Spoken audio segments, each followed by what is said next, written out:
एक बहस social media पे बहुत चलती है, बीजेपी वर्सेस कांग्रेस, कि मोदी जी ने जो है 12 सालों में 6,000 करोड़ रुपए खर्च कर दिए, मतलब उनके पर्सनल खर्चे और विदेशी खर्चों को मिलाकर। तो अंधभक्तों को ये बात बुरी लग जाती है कि वो देश का काम ही तो कर रहे हैं। एक छोटा सा मैं आपको एग्जांपल देता हूँ। मान लीजिए आप हैं, आप अपना कमाई करते हैं, आप कहीं प्लॉट लेते हैं। उसके बाद आप क्या करेंगे? प्लॉट लेने के बाद आप उस प्लॉट को जाने वाले रास्ते में टाइल लगाएंगे या पहले अपना घर बनाएंगे?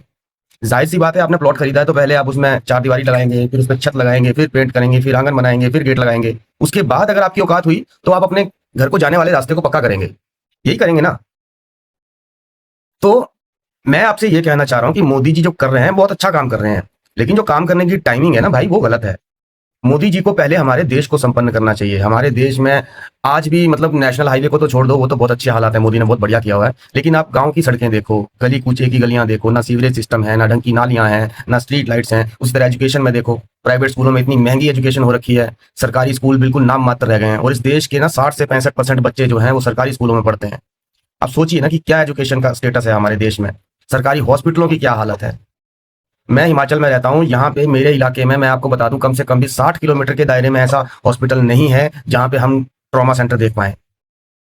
बात ये नहीं है कि मोदी जी क्या कर रहे हैं, बात ये है कि मोदी जी के करने की जो टाइमिंग है वो गलत है। पहले अपने घर के हालातों को सुधारो, पहले अपने देश के हालातों को सुधारो, उसके बाद जब हमारा देश संपन्न हो जाए उसके बाद आप जाइए विदेश। समझ रहे हो ना? छोटी सी बात है समझने वाली बस। ये तो वही बात होगी कि आपके पास पहनने को कच्चा बनियान नहीं है, लेकिन आपको सूट और सलवार, मतलब सूट और कोट पैंट पहनना है। नॉर्मल सी बात है। इस देश में बहुत सी ऐसी स्कीमें हैं जिनका पैसा ऐसी जगह खर्च हो रहा है जिसका कोई मतलब ही नहीं बनता। सिर्फ कागजों में भ्रष्टाचार हो रहा है। ऐसी पता नहीं कितनी स्कीमें हैं जिनका आम आदमी को कोई लेना देना ही नहीं है।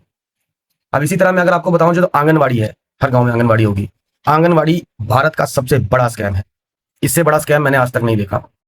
मेरे घर के पास 3 आंगनबाड़ी है। एक आंगनबाड़ी में सिर्फ एक बच्चा आता है और ऊपर वाली आंगनबाड़ी में सिर्फ 2 बच्चे आते हैं। एक थोड़ा सा और आगे चल के आंगनबाड़ी वो खाली रहती है, वहां पे सिर्फ एक हेल्पर और एक टीचर बैठी रहती है। आप ये समझिए, कुल मिला के गिनती के 4 बच्चों के लिए छह, मतलब छह औरतों को नौकरी पर रखा है, तो कितने पैसे मतलब साल के वो लेके जा रही हैं। इस तरह की पता नहीं कितनी आंगनबाड़ियां हैं दुनिया में जो खाली बैठी हैं। सबसे बड़ा स्कैम है ये आंगनबाड़ी।